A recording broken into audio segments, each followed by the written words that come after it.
Halo guys, apa kabar? Kita udah lama nih nggak nge-vlog, kita nge-vlog lagi sekarang ya.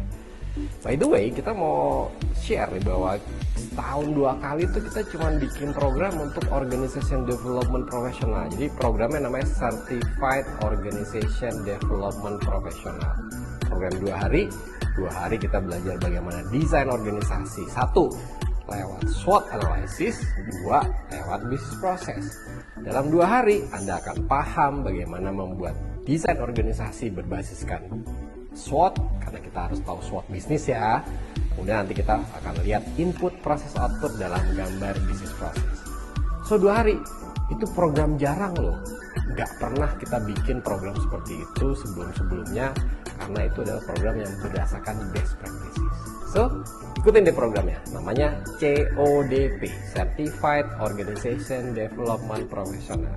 Oke, ditunggu ya. See you.